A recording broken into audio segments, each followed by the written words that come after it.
Samantha est une coiffeuse qui préfère couper les cheveux de deux brunes plutôt que d'une rousse. Pourquoi?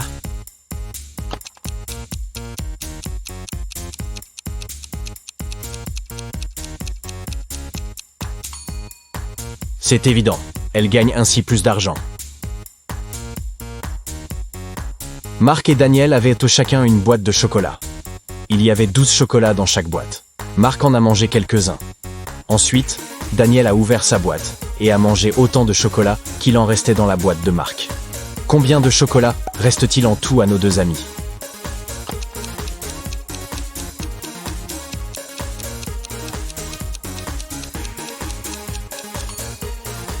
Ensemble, ils ont 12 chocolats. Vous êtes piégés dans un laboratoire secret par un savant fou. Vous trouvez un couloir qui se termine par 3 portes. Derrière la première porte, il y a un requin géant. Derrière la deuxième, il y a un trou profond hérissé de pointes métalliques tranchantes.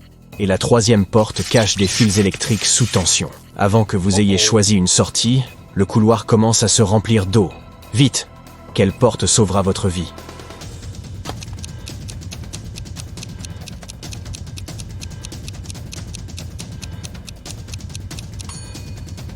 Choisissez la deuxième porte.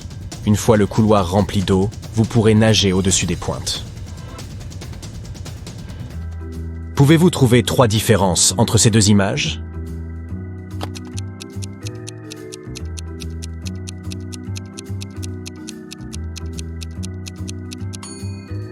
Et voilà, ça fait 3. Et dans ces 2 pièces, pensez-vous pouvoir trouver 3 différences?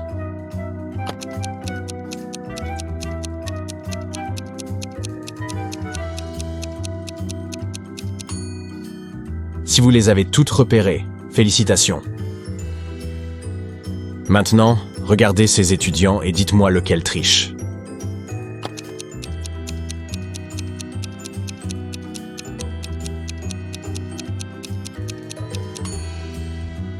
C'est la fille avec le t-shirt blanc. Les réponses du test sont écrites sur son bras. Marc était un célèbre voleur, si intelligent qu'il avait toujours une longueur d'avance sur la police. Les rivaux de Marc étaient jaloux de ses talents. Mais un jour, ils découvrirent que Marc venait de mettre la main sur un précieux collier. Son principal rival avait décidé de voler ce collier à Marc pour prouver qu'il était meilleur que lui. Alors, il fouilla la maison de Marc, mais ne trouva pas le collier. Déçu, il remit tout en place et partit. Lorsque Marc rentra chez lui, il comprit immédiatement que quelqu'un était passé par là. Comment?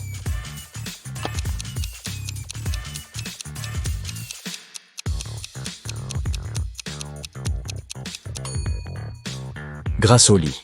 Il était fait différemment avant la visite du rival. Regardez attentivement ces personnes. Ce sont tous des enseignants, mais l'un d'eux est un imposteur. Lequel, selon vous?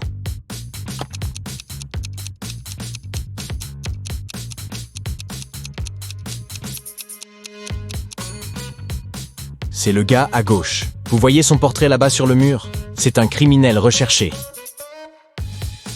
Regardez maintenant ces 2 personnes. Laquelle a commis un crime?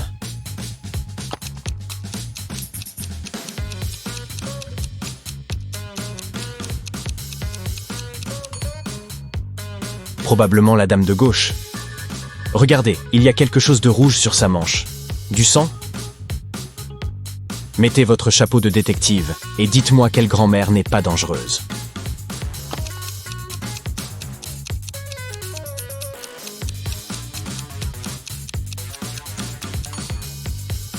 Regardez le reflet de la grand-mère sur la droite. On dirait un robot. Cela ne la rend pas dangereuse en soi, mais c'est quand même bizarre.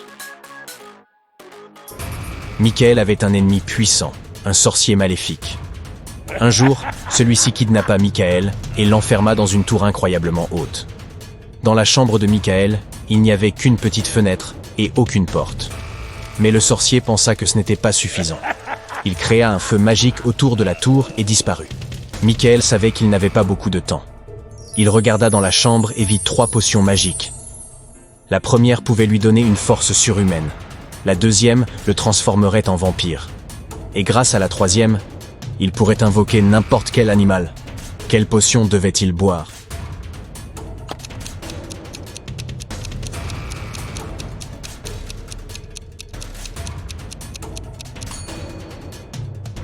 Même s'il détruisait la tour avec sa force surhumaine, il ne pourrait rien faire contre le feu magique. Aucun animal ne pourrait l'aider à s'échapper de la tour. Mais s'il choisissait de devenir un vampire, il pourrait se transformer en chauve-souris et s'envoler. Damian a laissé un billet de 100 $ sur son bureau et est parti travailler. À son retour, l'argent avait disparu. Pas étonnant. La cuisinière a expliqué qu'elle avait mis le billet sous le livre posé sur la table, mais quand Damian a vérifié, il n'a rien trouvé. Ensuite, la femme de ménage a dit qu'elle avait placé le billet dans le livre pour plus de sûreté, entre les pages 10 et 11. Mais là encore, Damian n'a rien trouvé. Et enfin, le jardinier a dit qu'il avait vu le billet dépasser du livre et qu'il l'avait placé entre les pages 13 et 14. Qui avait pris l'argent?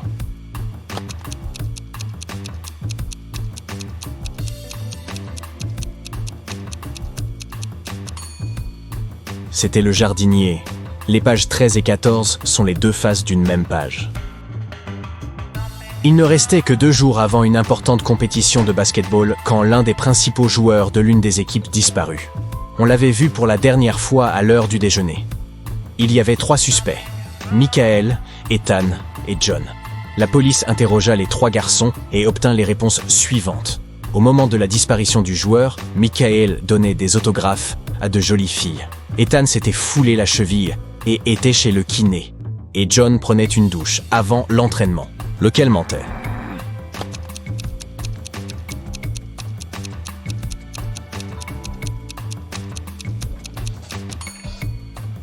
John. Pourquoi donc prenait-il une douche avant l'entraînement? Richard se promenait dans le parc après le travail quand quelqu'un le frappa à la tête par derrière. Quand il se réveilla, il était dans un puits.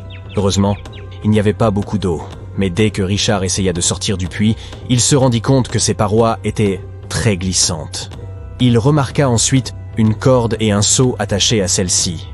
Le seau pendait assez bas, mais malgré ses efforts, Richard n'arrivait pas à l'atteindre. Cependant, 15 minutes plus tard, notre ami réussit à prendre la fuite. Comment Richard s'était-il échappé?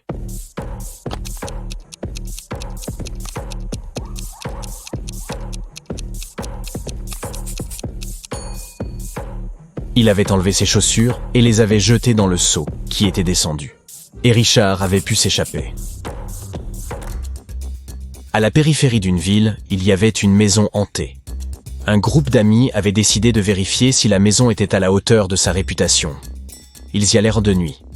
Mais dès qu'ils arrivèrent, l'un des amis refusa d'entrer et tenta d'arrêter les autres. Ils se moquèrent de lui et pénétrèrent dans la maison.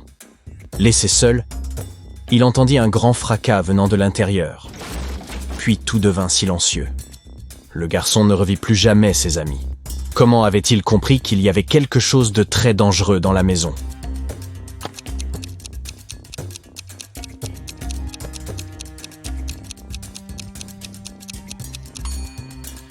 L'ami qui n'était pas entré était très attentif. Il avait remarqué qu'il y avait beaucoup d'empreintes de pas menant vers la maison, mais qu'aucune n'en ressortait. Le capitaine Black était sur le pont de son vaisseau spatial lorsque son ingénieur l'informa qu'il y avait un problème avec le moteur. Il leur fallait atterrir au plus vite pour le réparer.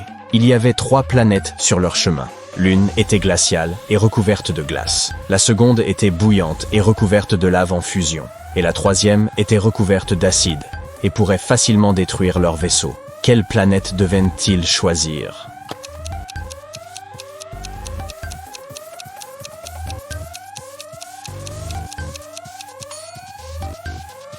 Le capitaine choisit la planète froide. Son vaisseau n'avait rien à craindre du froid. 4 garçons sont alignés sur des marches, tous tournés dans la même direction. Un mur sépare le 4e garçon des autres. Le garçon numéro 1 peut voir les garçons numéro 2 et numéro 3. Le garçon numéro 2 peut voir le garçon numéro 3. Tout ce que le garçon numéro 3 voit, c'est le mur. Et le garçon numéro 4 ne voit pas les autres. Les garçons portent des chapeaux, et ils savent qu'il y a 2 chapeaux blancs et 2 chapeaux noirs. Quel garçon sera le premier à deviner et à crier la couleur de son chapeau, sachant qu'ils ne sont pas autorisés à se retourner, à se parler, ni à enlever leur chapeau?